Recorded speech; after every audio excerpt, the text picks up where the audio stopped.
자, 민규쌤입니다. 60차시 일제 무단 통치가 실시되다 살펴보도록 하겠습니다. 자, 이전 차시 진단평가부터 보도록 하죠. 1번. 제1차 세계대전 당시 미국이 참전하게 된 독일의 작전. 자, 무제한 잠수함 작전입니다. 자, 이 과정에서 루시타니오가 침몰하는 사건이 발생했고, 이것을 계기로 미국이 참전하게 되었죠. 무제한 잠수함 작전.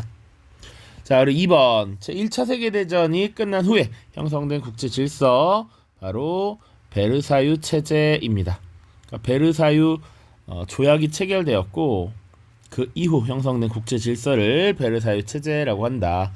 자, 이 베르사유 궁전이라고 하는 거 당시 1919년에 프랑스가 강력하게 주장을 했다라고 볼 수 있고요. 과거 독일이 통일 제국을 수립하면서 프랑스와의 전쟁에서 승리하고 독일 왕제의 즉위식을 치렀던 것이 바로 프랑스의 이 베르사유 궁전이었습니다. 그래서 이제 패전국인 독일에게 어떻게 보면 복수를 했다라고 볼 수도 있겠습니다. 자, 개념 정리 보시면 이제 헌병 경찰을 통한 무단 통치 나와 있네요. 헌병 경찰 하나의 키워드고요. 무단이라는 것도 하나의 키워드입니다. 여기서 무단이란 무력이나 억압을 통해서 강압적인 방식을 통해서 강제로 어떤 것을 할 때 무단으로 했다라고 이야기를 합니다. 무력이나 억압을 통한 강제, 요것을 무단이라고 한다. 그러니까 당시 일제가 식민지 조선을 무력으로 억압적인 모습을 통해서 강제로 통치했다라는 것이죠.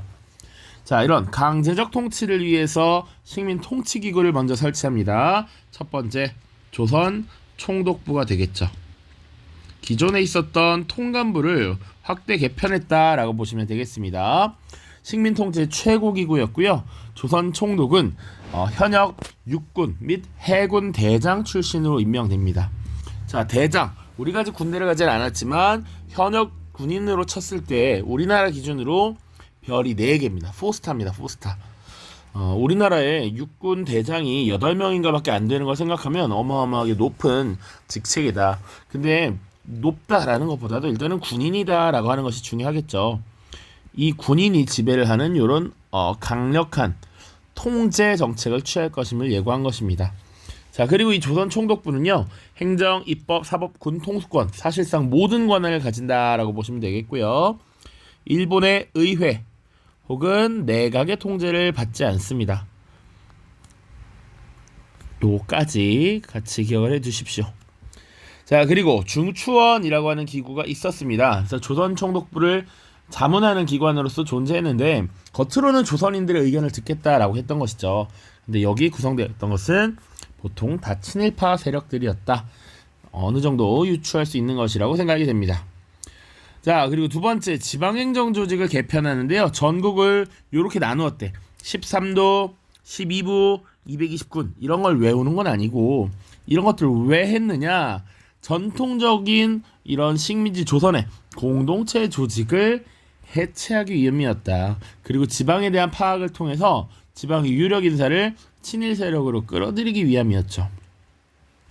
자, 그리고 선생님이 이제 계속 조선 할 건데, 한국이 아니라 당시 한반도 이 지역명을 조선이라고 불렀습니다. 그래서 조선과 한국을 좀 섞어 쓰더라도 그냥 이해를 좀 하세요. 자, 세 번째, 그래서 무단 통치의 구체적인 모습은 어떤 것들이 있었느냐, 이 부분이 상대적으로 더 중요한 것이죠. 자, 그래서 핵심 키워드인데 빈칸, 헌병 경찰 통치가 이루어졌습니다. 자, 경찰은 보통 이 사회의 질서를 유지하기 위한 기구라고 볼 수 있죠. 그런데 이 경찰의 업무를 누가 수행했느냐? 바로 헌병이 수행하도록 했습니다. 헌병은 군대 내에서 원래 경찰 역할을 수행하는 사람들입니다. 자, 그래서 식민지 조선에 헌병 경찰 제도를 시행했다라는 것은 군인을 통한 강력한 통제를 의미한다. 즉, 그리고 이 당시에 즉결 심판권이라는 것을 행사했습니다. 자, 이것은 범죄 즉결례라고 하는 명령에 의한 것이었는데, 어떤 잘못을 저질렀을 때 바로 심판할 수 있고 법을 집행할 수 있다라는 겁니다. 그러니까 일반적으로는 어떤 잘못을 저질렀을 때 입건하고 기소하고 재판의 절차를 거쳐서 형벌을 가해야 하는데 그런 게 아니었다. 식민지인들에 대해서는 바로 즉결 심판을 하고 즉결 처분을 할 수 있었다라는 겁니다. 자, 그리고 헌병경찰이 할 수 있는 범위에 대한 내용이 좀 더 자세하게 써져 있는데요. 세금 징수, 검열, 언론 지도와 같은 일반 행정 업무뿐만 아니라 구류, 태형에 해당하는 범죄에 대한 즉결 심판 권리도 갖고 있었습니다. 이런 게 일반 경찰과 많이 다른 점이었다. 자, 그리고 구류나 태형은 어쨌거나 신체를 구금하거나 고통을 가하는 것인데 이 근대 국가에는 나타나지 않는 이제 사라져가는 모습이다. 그런데 이런 것들을 식민지 조선인에게 적용했다라고 하는 것은 이 식민지 통치 정책이 야만적이고 근대적이지 못했다라는 것이죠. 여기서 또 봐야 되는 건 조선인들에 대해서만 잘못을 저질렀을 때 태형을 가한다라고 하는 조선 태형령이라고 하는 것 같이 기억을 해야 합니다. 자, 그리고 공포 분위기를 조성하기 위해서 일반 관리, 학교 교원들에게 제복을 입히고 칼을 차게 했고요. 그리고 세 번째로는 기본권을 박탈하고 민족운동을 탄압했습니다. 우리가 흔히 기본권이라고 주장하는 이런 언론, 출판, 집회, 결사의 자유를 박탈했고 한국인들이 발행하는 신문을 폐간했으며 각종 정치단체, 학회들을 해산했습니다. 이 과정에서 여러 가지 악법을 만들죠. 요것은 이단원, 개항기 단원에서도 일부 다루었습니다. 그래서 통감부 시절부터 만들어져 온 여러 법률들이 있는데 이것을 악법이라고 보통 우리가 규정하고 크게 4개가 있습니다. 근데 뭐 그 악법의 내용, 악법의 명칭 이런 것들은 요새는 묻지 않으니까 넘어가도록 하겠습니다. 자, 그리고 식민지 조선인들에 대해서 어떻게 교육을 시켰는가?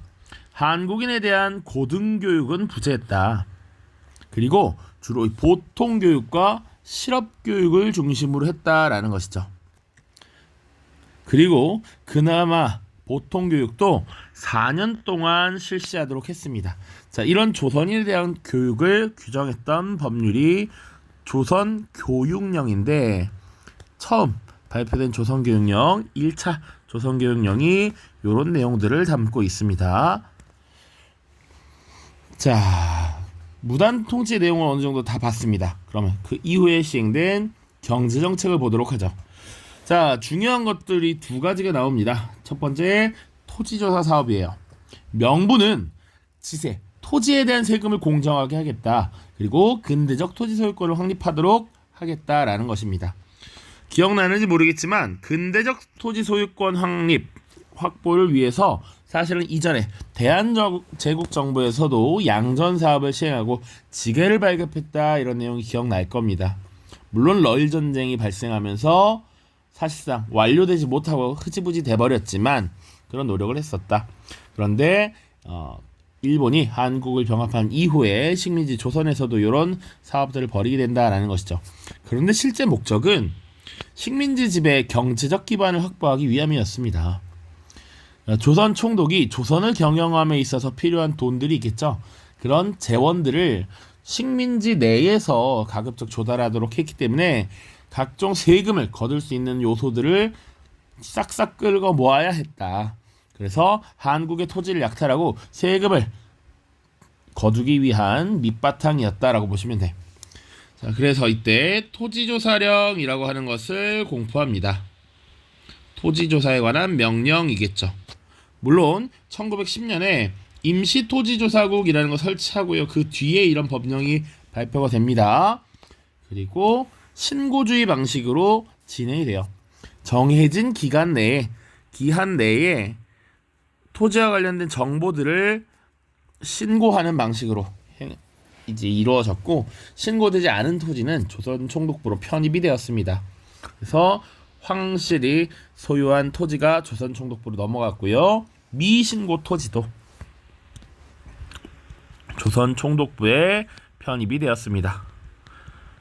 자, 이 토지들은 조선 총독부에서 동양척식 주식회사로 넘기게 되고요. 동양척식 주식회사는 일본인에게 헐값으로 넘긴다.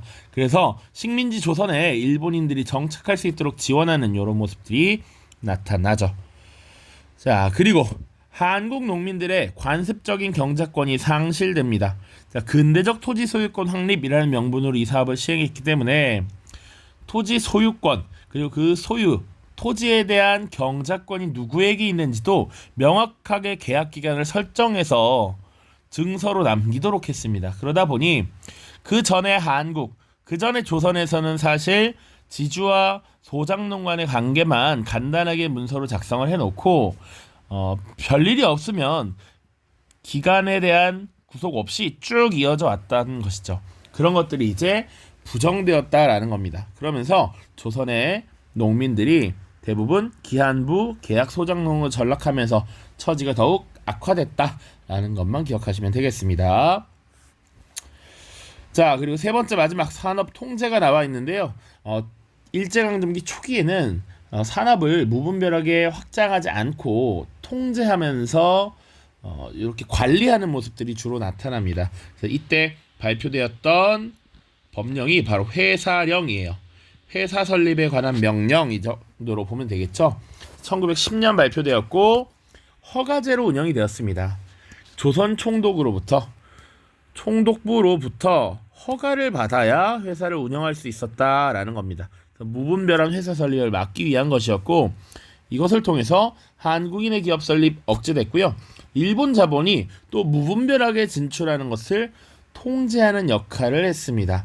1910년대에 토지조사 사업과 회사령 잘 기억을 해두시고요. 그 외에도 산업 통제가 이루어졌습니다. 어업령, 삼림령, 조선 광업령. 그러니까 우리가 흔히 접할 수 있는 이런 각종 자원들에 대한 독점이 이루어졌다라는 것. 그리고 조선 식산은행을 설립해서 금융, 산업에 대한 침체를 강화했다라고 하는 것. 그리고 조금 더 보자면 기간시설을 확충합니다. 주로 도시와 항구를 연결하는 철도, 도로가 이때 굉장히 많이 건설되는데 이때 건설된 철도망을 보통 X자형 철도망이라고 말합니다. 그리고 배를 쉽게 접안하고 쉽게 이동할 수 있도록 그리고 교역에 활용할 수 있도록 항만 시설을 확충하게 되는 것이죠. 그 정도 보겠습니다. 그리고 자료학습 보도록 하죠. 자, 제11조 태형은 감옥 또는 즉결관서에서 비밀리에 행한다. 그리고 이 명령 조선인에 한하여 적용한다 라고 되어 있죠. 요게 바로 이 조선 태형령이라고 하는 명령입니다. 법률입니다. 자, 그래서 어떻게 때리는가지 자세하게 나와 있어요. 1912년에 공포된 조선 태형령은 일본에서는 이미 폐지된 태형을 한국인에게만 적용한 것으로 한국인을 위협하고 탄압하는 수단으로 이용되었습니다. 신체에 고통을 가하는 형벌이라고 하는 것은 근대 국가에서 지양하는 모습인데 이런 것들을 식민지 조선인들에게만 적용했다라는 것. 이것은 식민 지배를 무력적으로 억압을 통해서 손쉽게 통제하려는 이런 일본의 의도가 엿보인다라는 것입니다. 자, 그리고 자료 2번 보시면 조선 총독부의 조세와 지세 총액이라고 나와 있습니다. 자, 당연히 일제가 식민지를 경영하기 위해서 많은 세금을 거두었기 때문에 기본적으로는 조세 총액도 크게 늘어나는 걸 알 수 있습니다. 자, 그런데 그에 못지않게 사실 지세 비율도 지금 꾸준하게 늘어나고 있다라는 걸 봐야 돼. 자, 그래서 잘 보시면 어떤 것의 결과 지세 수입이 크게 늘어났다라고 돼 있으니까 이 사업은 토지 조사 사업이 되겠죠. 빈칸에 들어갈 말은. 그리고 일본인들과 일부 한국인들이 대지주로 성장하였고 농민들의 처지는 더욱 악화되었습니다. 자, 이 정도 보도록 하고요. 다음 영상에서는 1920년대 민족 분열 통치와 경제 스타일의 확대 살피겠습니다. 자, 고생 많았습니다. 안녕.